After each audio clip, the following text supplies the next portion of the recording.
Oh.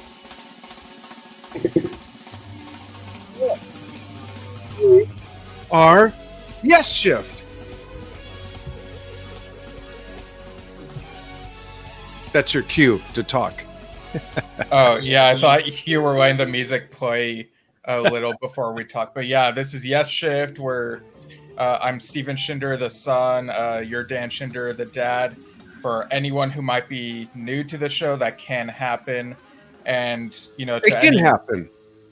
Yeah, it can To happen to you. you. It can happen to me. It can happen to everyone eventually. So I guess that answers the question of, does it really happen? Oh, that's true. Which featured Geoff Downes And it's on his Drama. birthday. That's right. Yeah. Happy birthday, Geoff. Yeah, 72 years old now. He was crazy.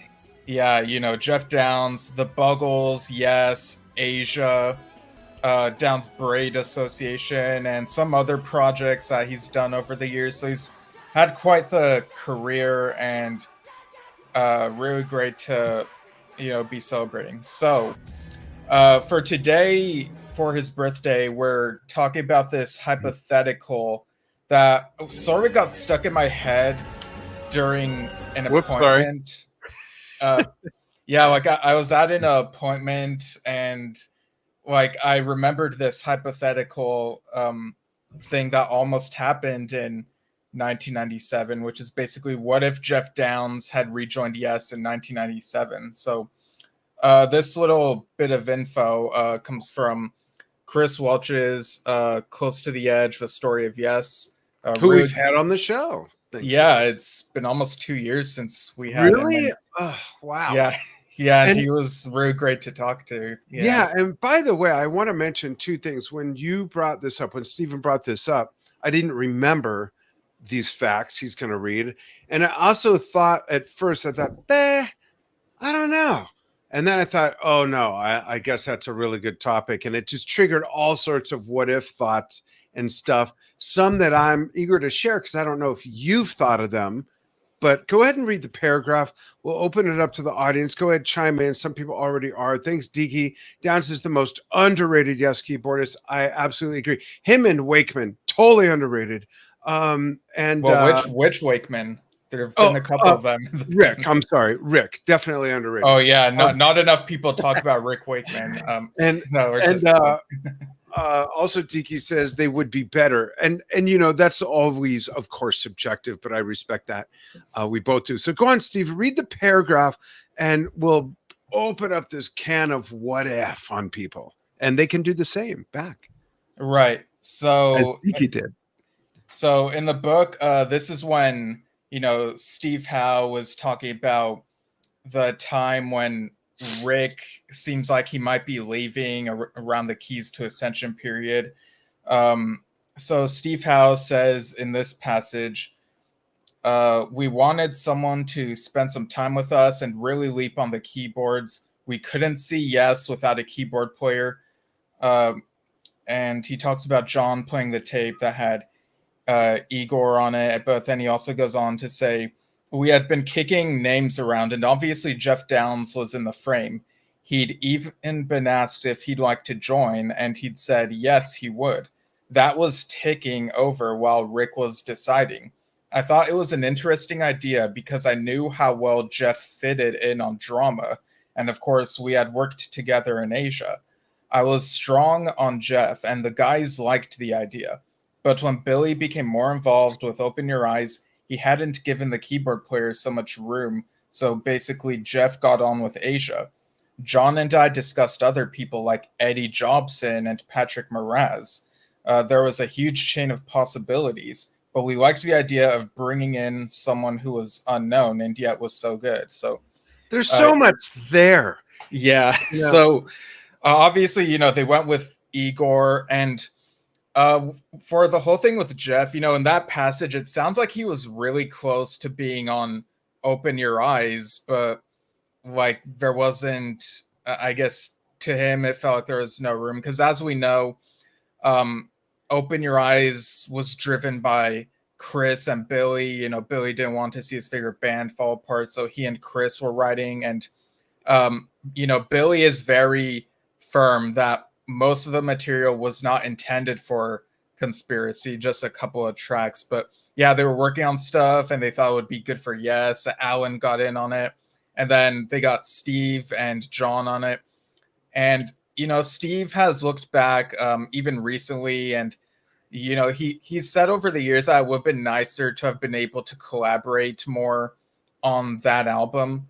But yeah, just based on that info, what do you think of that whole thing? Geoff almost joining in '97 and being on Open Your Eyes. I don't buy there wasn't room. I don't buy that. Sorry, guys. I don't buy that because really, room could have been made, especially for such a great player. You can always make room. So I kind of don't buy that. Nothing was etched in stone. It hadn't been recorded yet. So that's one thing. The other thing is, it's funny to me, we couldn't see Yes without a keyboard. Fast forward magnification. F it. We don't need a keyboard player. We'll get 72 people to replace one. I think that's kind of funny. And shout out also to Luiso Makwabi. I hope I'm pronouncing your name right. And Cape Town Felipe. Man, thank you so much for chiming in. The other thing I hear in that is, yeah, it's like, first of all, I say this as someone who loves the album Open Your Eyes, as someone who loved the Open Your Eyes tour. I saw it twice, maybe even 3 times, twice that I can remember. Twice, I think I saw it twice. San Diego and the Universal Amphitheater before it was turned into a Harry Potter thing. So saying that, I love that album doesn't mean like, yeah, I wish it was Geoff because that album. So that's not where I'm coming from. It's really interesting to entertain that. But also in that bucket of info comes I did not remember they were entertaining Patrick Moraz. Like, that's like, wow, I can't even imagine what. Yeah, and Eddie Jobson. Yeah, a 1997 Patrick, what that would have meant. And I don't think Eddie would have entertained the idea of coming back at all because of what we've read about him and what he has said about Chris and just how things were at that time at 9:01. I don't think he would have even answered the phone. Maybe I'm wrong. I don't know. It's all hypothetical. But the other thing is, okay, let's say for a moment, Geoff joins and they go on tour. First of all, when you say the guys were really into it, I wonder if that included John. Yeah, I was wondering about that too. Yeah. Yeah. And if John was on board, then I don't think they would have done any drama songs. However, you've got 4 people that were on the drama album. There might have been an instrumental medley. We already got Whitefish with a touch of Tempest Fugit in there, but it would have been neat to end, a drama medley with that part of the beginning of Machine Messiah that goes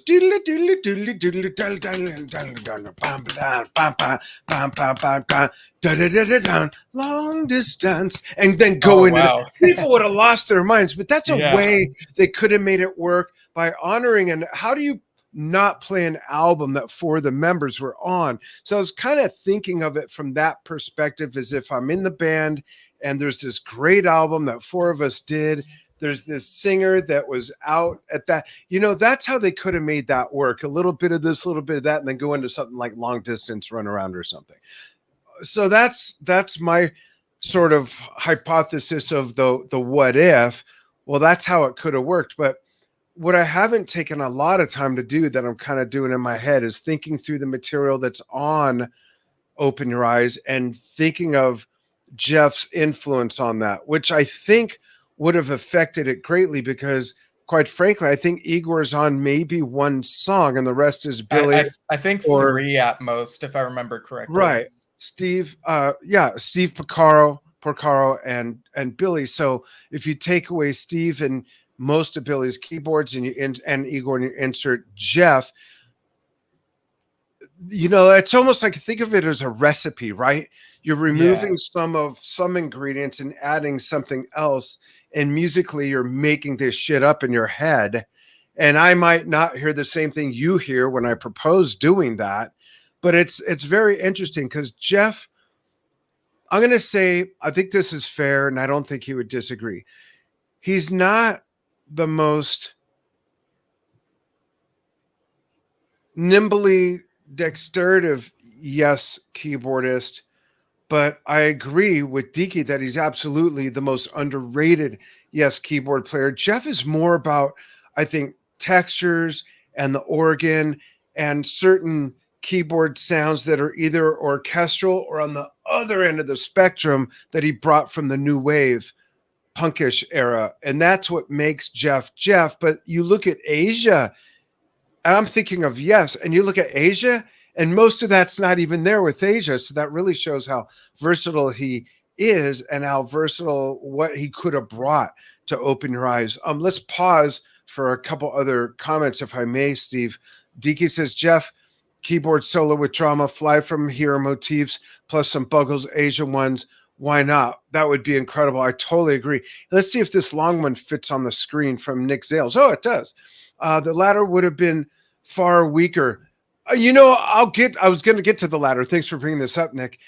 No Masterworks tour with Gates and no Rick joining for the 2004. We don't know. It all could have fallen apart. They only go 2 albums at a time with the same lineup. Yeah, So and I do have further thoughts on like those years after. Yeah, but we'll get to that. We're taking a step at a time. Yeah. Nick also says, but there is too much classic music I wouldn't say can't play, but I understand what you're saying. He just plays it differently. But I get you, Nick. Not throwing shade. Yes is yes when all 5 are great. Geoff comes close, but he isn't at Rick's level. Igor could play anything. So I want to, that's a lot of great stuff to unpack. And Steve, if you don't mind, I'll go first so I don't forget, because you know how I go with that.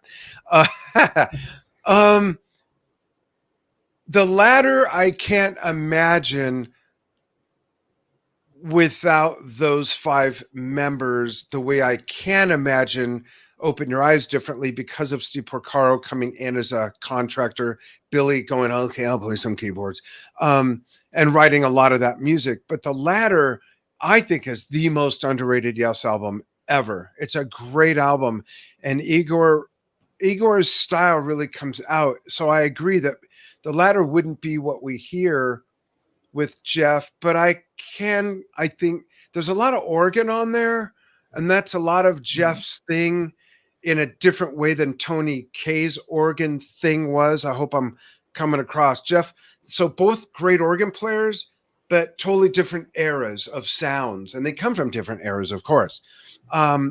So all that stuff's interesting, but I'll pass it to Steve with the No Masterworks tour in 2004 tour, because certainly history has shown the lineup would have changed again and again all along that way. Right. So I kind of want to start from 97 first, because like you said, your piece on that, and I also have a couple things to add to that. Yeah, and then build up to where we left off with what we can unpack from what Nick's great comment was. Yeah, so from the passage that we just read from the book, it kind of sounds like maybe if they had taken a bit more time collaborating on Open Your Eyes, maybe then Geoff would have been more game to be on the album and the tour and whatnot. Or can I just throw in, I don't know if they verbalized the objection or if it was Geoff's assumption or summarization that there's not enough room. But if that was the case, why didn't someone speak up and say, we want you, we'll make room? Yeah, well, here's the thing. They had canceled a tour, and I don't know like how soon they rescheduled tour dates. So I kind of get the sense that maybe they could have been trying to get the project out to give people a sense of what's the Yes lineup now with Rick gone, you know? Well, can I comment on that with a question? Yeah. So, but if I remember right, didn't it come out the same week as Keys or Keys? Yeah, it came out like 3 weeks after Keys to Ascension 2 in November. Then why did they feel the need to rush it, even though, like you said, it's to show, like, I think they could have let, like, from a financial standpoint, I would have let that album, the first one, come out, breathe, and then go, hey, folks, big press release.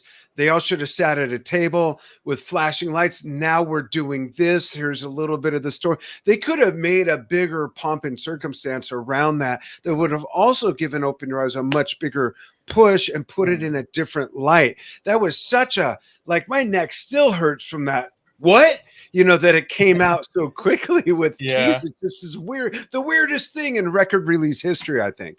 Yeah. But here's what I was getting at. Like, if Okay. they had decided to take more time on Open Your Eyes, maybe they work on some of it before the tour and then take a break in the middle of the tour and finish it. I feel like if there was more time to, oh, there you are. I'm back. If there was more time to work on the album, then that would have given Steve Howe more of a chance to add more of his input on it. And so if you have him and Geoff and perhaps John as well, collaborating more, being given more that they're able to do, then maybe the album would have been better received than it was back in the day. People have reevaluated it a bit, but at that moment in time, um, people were like, "WTF is this?" type thing. Well, I like Open Your Eyes, but that was the reaction back then. and I think part of it comes because it was released way too close to the Keys album. The Yeah, point you just made about Steve Howe, when I never listened to the album and thought that there was input lacking from Steve Howe. I love From the Balcony. I love Wonder yeah, Love. that's all I, him. yeah, yeah, and I do love Fortune Seller and the first song. New State of Mind. Yeah, those are my favorite songs on the album. But what's the other one other than Fortune or Wonder Love? There's another I think in the album. I to me, I like how Steve's placements of his musicality are on the album. I think that the thing that killed that album wasn't the lineup, wasn't the music. It was being released too close. So you get Keys, and then this thing, like that's why people were saying this isn't yes. If they waited even 4 or 6 months, that could and did a big press release, like I said, that could have changed the whole dynamic of how it was released, how it was perceived, how it was released or accepted. That's just my personal feeling, even though Yeah, I'm not in that camp, even though I'm not in that camp. yeah. Well, I do think part of it could have been a bit of the vibe of the album, where it feels more radio Commercial. friendly than what Yeah. people wanted at the time. So, but yeah, at this time, Geoff Downes, the most recent Asia album at the time that he did with John Payne and co was Arena. And the year after this, I think he worked on some demos with Glenn Hughes. And so people can get an idea of the type of work Geoff was doing at the time. But I think he would have worked on stuff that would have felt fitting for Yes and this lineup. And we know Geoff's sound, in Asia, like they can play heavy stuff, but there are also those softer songs where Yeah. those beautiful notes where the way I describe it is, in those softer songs, the way he plays, it's kind of like if Shine had a sound, like that's what something shining sounds like, if that Yeah. makes Yeah. sense. And I think that what you're saying, he would have yesed it up a bit more and made Yeah, it more perhaps. to the hardcore Yes fan and even the mediocre, as opposed to casual Yes fan, somewhere in the middle. I think he would have brought a more familiar sound that would have made it more acceptable for a lot of those people, because it would have hearkened to Drama and how he progressed as a musician through Asia, and it would have been more like made more sense. Whereas all of a sudden you're taking a chicken pie that people are very familiar with, and now you're completely changing the recipe. It still has a basis, but it's a whole different, and it's served up differently. That's what I think happened. I know that's a weird analogy, but Yeah, I get what you're saying. And you mentioned the tour set list and the possibility of a little more drama. I think maybe the lyrics to the drama songs would have been probably so unfamiliar to John, and they would have had to like learn quickly. So maybe at the very least, he might have sung White Car, perhaps, or could have. I don't think he would have sung any of it. And You don't think I'm so? not saying that. Yeah, I'm not saying that because John would be being disrespectful. I just think it's. I can't find the words, but I just don't think he would have done that, and I wouldn't have found that disrespectful. But I think they would not have done Revealing Science of God like they did, and that was a huge surprise, and it was so good. Oh Igor yeah, crushed it on that, crushed it, and I think they would have done more of like I said, an instrumental. And remember, I'm always right. They yeah. would have done an instrumental medley, and then ended it with something classic like Long Distance Run Around or something, which also sounded amazing Yeah. on And that and, tour. that, and I mean, they definitely would not have done Tempest Fugit because the lyrics and the Oh pacing yeah, yeah, would yeah. have been so much to learn. But sort of getting ahead in the timeline, I do remember an interview where I think John said that for the 2004 tour, so this would have been like 7 years after Open Your Eyes. He said that he told the guys that he might be willing to try drama stuff, but Really? the rest of the guys apparently weren't feeling ready to do that at the time. So Really? They were already past it? That's kind of hilarious. So Tiki says down singing White Car on the vocoder. Oh, that would have worked. oh Oh yeah. my gosh. I Oh didn't well, even, yeah, maybe Jeff could brought back the Man in the White Car suite from the yeah, drama and sung tour. it on the, what a great call. And I'm gonna pull up Nick's comment again for you, Steve, just so you can continue on with unpacking some of those things you wanted to get. Yeah. Yeah. Well, I have it in my head, so I'm all good. Okay. Okay. Well, for the audience, though, for context. Right. So it mentions the ladder, and I do think, the ladder, I think, still would have been a good album, but because Bruce Fairbairn was trying to get the best out of everyone. But for all we know, the version with Igor on it could be the best possible version we have of it. Sure. But then the tour maybe would have been more or less the same. Masterworks, I mean, would they have done the epics that they did? Gates, Ritual. I think they did either Close to the Edge or Awaken as well. Like, I think Jeff would have been willing to learn. Well, he's played all those, hasn't he, on Yeah, albums here since then? So yeah. So what you're saying makes sense because of that. yeah. And in the real history, stuff that happened, Billy left after the ladder tour because he said the vibes seemed to be that the guys wanted Rick back in the band, and so he just decided to leave and continue like these other things that he was doing. There's a little different story that I'll tell you privately because it wouldn't be right for me to say it publicly, that Billy told me at that time. We'll talk about that later, just so you know, for your edification. But for you folks, yeah, go with what Steve's saying. Makes perfect sense. Billy absolutely got busy with so many other things and producing at the office and recording Circa with Tony Kane, all these other things. So yes, as you were. Yeah. And Igor had to go after the Masterworks tour because of what happened. But I do wonder if the Rick of it all, if Geoff Downes were still in the band at this time, Jeff got along well with Chris and Alan and with Steve. So would the band have still wanted to get Rick back eventually, or would management have been the one to try to nudge them in that direction? It's kind of hard to say. If Jeff is still in the band, maybe Magnification is very different from what is, no orchestra. And the orchestra is a huge part of that album. Or the orchestra is an enhancement like on Heaven and Earth and oh, you mean on The Quest and Mirror to the Sky? Yeah, thank you. Yes. So that's an interesting call. How would Magnification have been different? Yeah, would they have toured with orchestras, Oh, yeah. If it felt like because they were without a keyboard player, they tried replacing that with an orchestra, but then for the tour, they figured, we do need to have a keyboard player. It's because of all the other songs. Yeah. Yeah. And so it really begs the question, would we have had the symphonic tour, Right.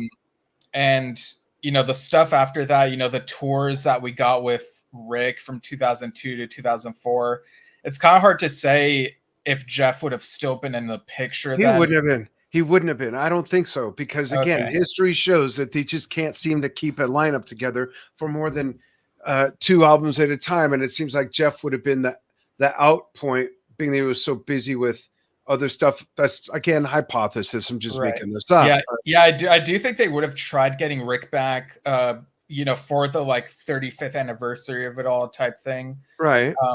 And then, they had their hiatus, and 2008, in that point in history, they bring in Oliver Wakeman. But I kind of wonder, like, if they had gone with Geoff in the late 90s, so like, would they have asked Geoff first to come back? Because, of the rapport that they have with him. And maybe, Fly From Here is very much how it is. But the real shame of that is that we wouldn't have From a Page. And like, Right. I Can't Live Without Yeah, that that's a music great as album. well. Yeah. And then maybe history would have been more or less the same with Geoff still being in the band since then, if that makes sense. Bert. Hey, Bert. Thanks for joining us on YouTube. Bert says, would John have wanted to have Geoff in the band? There seems to be some unspoken friction between the two. Yeah, we brought that up a little bit earlier where Steve read that passage from the book, Dave's book, and Chris Welch's book. Yeah. Chris Welch's book, and said that everyone seemed to be on board. And then I raised the question, is there any confirmation that John was on board with that? So that's a great hypothesis. We don't know. I don't know. I'm not clear on whether or not there's friction or if it's unspoken sort of, this is just where we don't go, the same way that no one's ever going to get Rick to do Sound Chaser, or To Be Over for that matter. So it's still an interesting question. I want to, if we can, since it is Geoff's birthday, and I know this what if is the theme, since it's Geoff's birthday, let's talk about Asia. To everybody out there, and you, Steve, what are some of your top Asia highlights?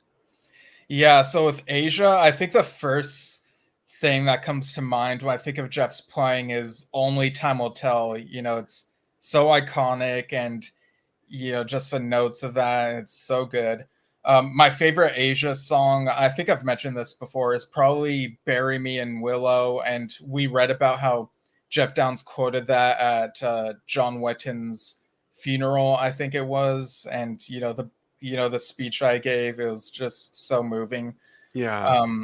And when the original lineup reunited in the 2000s and they put out the Phoenix album, I really do think like he brought his A game on that and the albums forward. And so there's great stuff on there. On Phoenix, there's like a 3-parter where the first and third part instrumental, and you hear Geoff and it's this very mysterious, enigmatic sound. Like all that stuff is very much worth revisiting. What about you? What are your Asia highlights? So mine are absolutely the first album where I was so excited about that. I remember so vividly that album coming out, and then for it to have a Roger Dean cover art, and for that artwork to look very different from anything he's done for Yes, Uriah Heep, or Green Slate, all these other bands. That was really cool. But then I gotta say, just like we heard Trevor Horn say, we had to put Owner of a Lonely Heart first, crush it with a hit single first. When I heard the Heat of the Moment, I was like, all right, I'm picking up the needle and I'm going to skip through a few seconds of each song to make sure. What's funny is when I first got into Asian with that DVD you gave me in 2007, Heat of a Moment was my favorite of the stuff I heard then, but it's probably changed since then. But it's one I know all the lyrics to. Yeah, for me, Soul Survivor. I'm thinking that songs through my head. Sorry, Soul Survivor, Time Again. And I think One Step Closer is another gem. I like that too, but my other third favorite is They Decorated All Wildest Dreams. Wildest Dreams. I just love that. And I'm actually recording Wildest Dreams and Soul Survivor today for the Drum Talk TV membership site. And as you know, I covered Time Again on the old album Danny Schinder and Friends Retrofits, and it was all acoustic instruments, big band swing style, hardly had to do anything to the arrangements. And I gotta give a shout out to Frank Macchia, who helped me with all the horn arrangements at the time, who went on to help with the arrangements for Magnification many years later. How bizarre is that? And I made that CD in 98, 99. So the first album,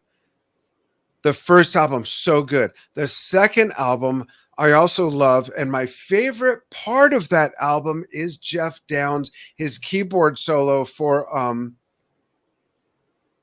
you know that the heat goes on. That organ solo while the band is just ripping away. I crank that as loud as I can every time I hear it. It's the highlight of that album. I can't even think of most of the other songs on that album.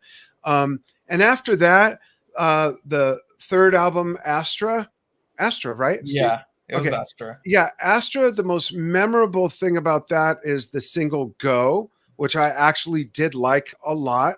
And the other song on that I like is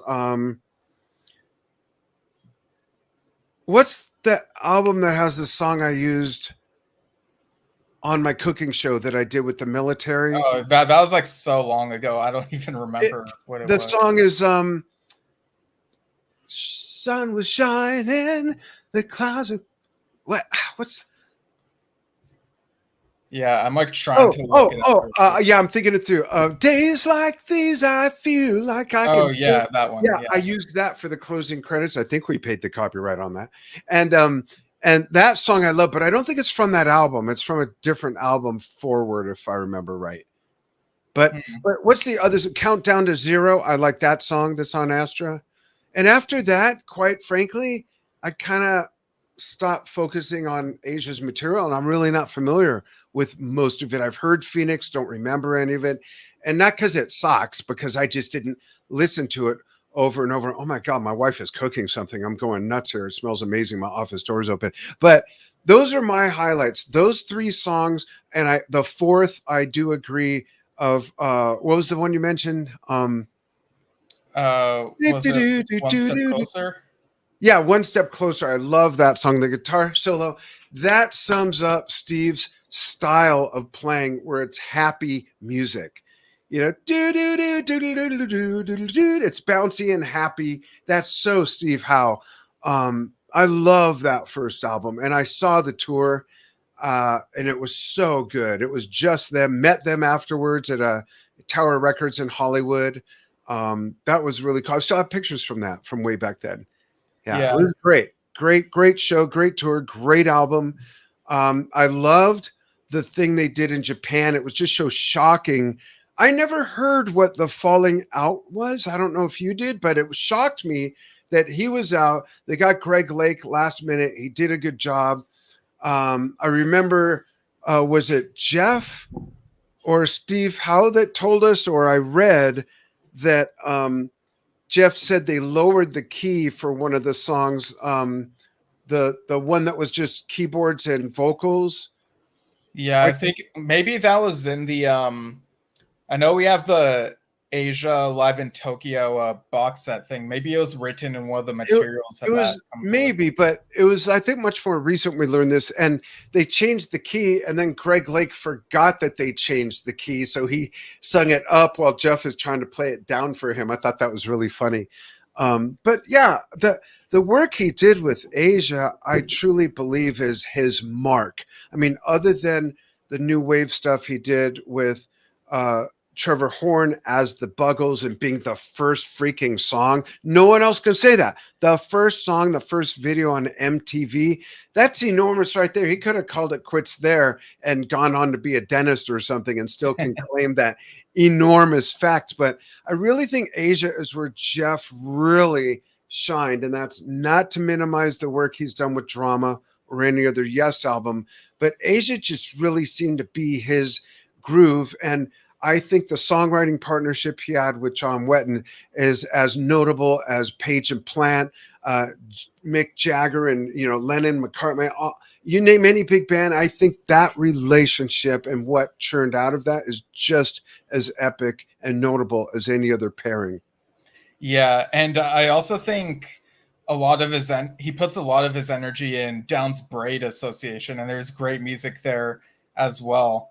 And with Yes, we know that they're writing another album. I hope that the song that Geoff and John Davison had been working on a while back, Horizons, I think it's called, I hope that ends up on the next album, because for like 10 years or whatever, I've been dying to know, like, what does that sound like? Right. So hopefully that happens. Yeah, let's circle back to comments. Okay. Nick says on the drama tour, Geoff had a good number of keyboards. For the 1982 Asia tour, he had enough to open a keyboard store. Yeah. That's true. Plus, it's the first debut of his computer with the stylus where he was able to move stuff around. I read something about that equipment recently, and I thought, oh, so that's why Geoff had it. He was able to just on the fly, change stuff. That was quite interesting. And DK says, I love Asia, but can't get into the 1984 to 95 albums. However, I will admit, while I didn't dip a lot into that one song, Steve, what was that one song that David Cassidy helped write with John Wetton? Do you remember that song? Because that was all over the radio, and that was a great song. And I'm like, David Cassidy, really? For the Partridge Family? It was great. He's looking it up, folks. And if you can remember, see if you can beat Steve and Google to the punch. Yeah, because I know it's on Then and Now, but I'm trying to make sure that's the name of the album. Then and Now. Yeah. Oh, Praying for a Miracle. Yeah.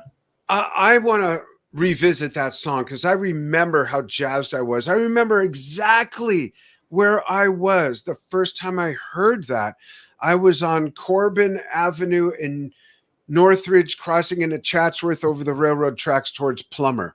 Like, how weird is that? I don't remember if today's an underwear day or not, but I remember that. No, yeah, you've been going on some of these details more than I expected, which is kind of funny. Good. I'm a little lucid today. Right. Yeah, and of course, there's also been the recent Heat of the Moment tour. The clips that they post on the original Asia page looked really good. But the clip that I want to play is something that Harry Whitley of that lineup oh, that's right. You were going to mention that. Which is like some backstage keyboard fun that Harry and Geoff have together. Right. So I'm going to go ahead and play that. It's like a little less than a minute, but something fun that he posted for Geoff's birthday. Yeah, this is cool. Yeah. You got it? You want me to grab it? Oh, I was looking at the wrong collection of things, but here it is. So check this out, folks.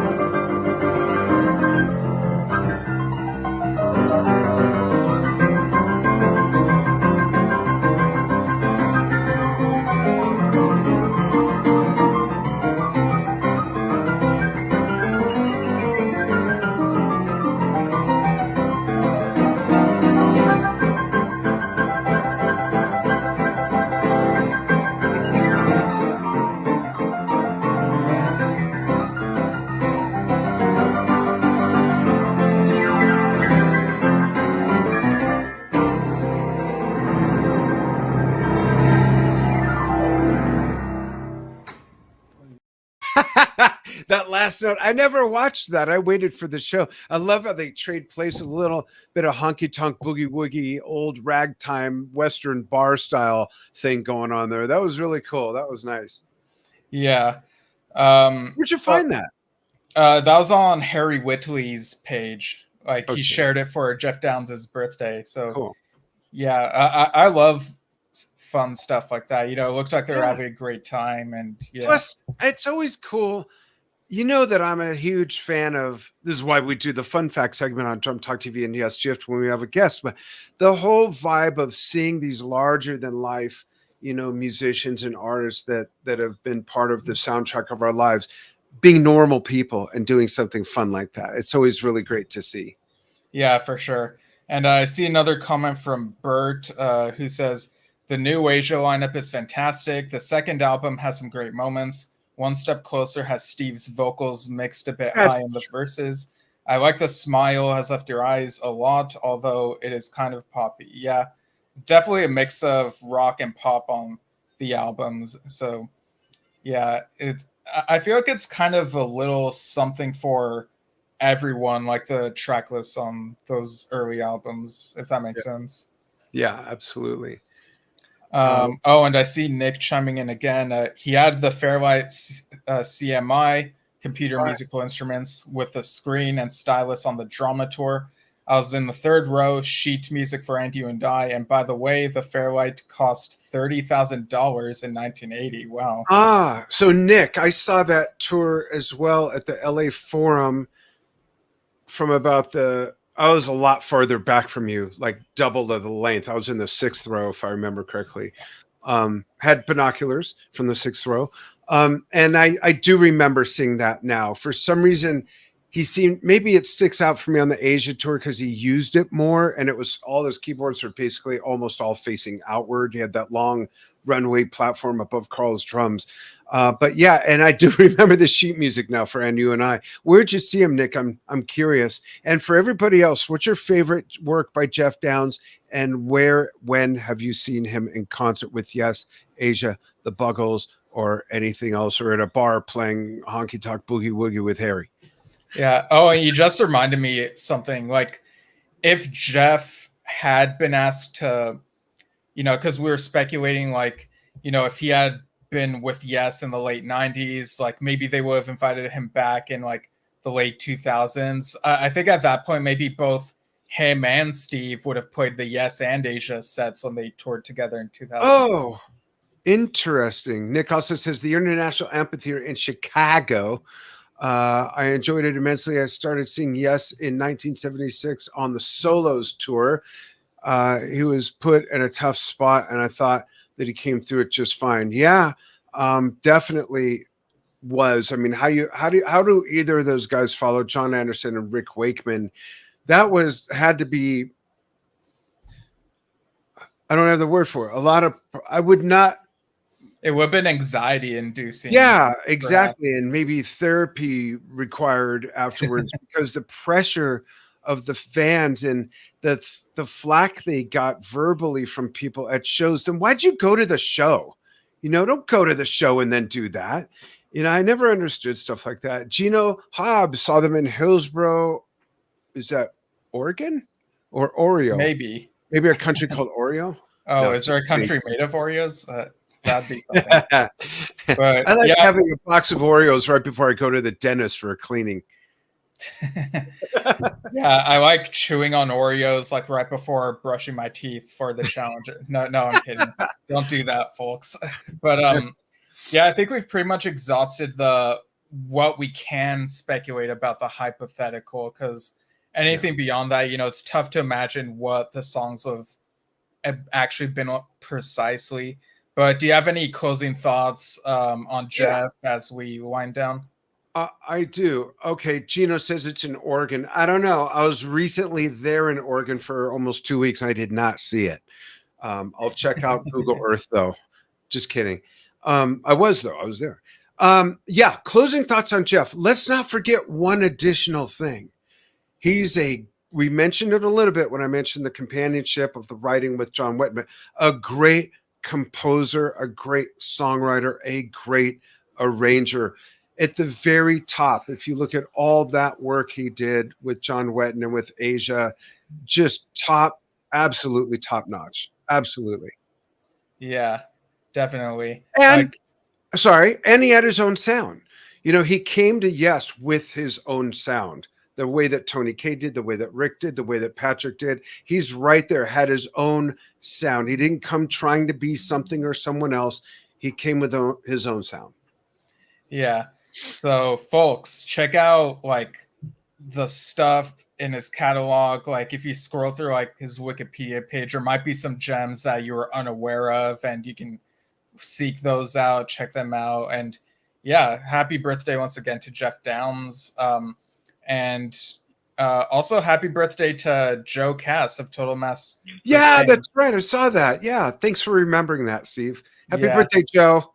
Yeah.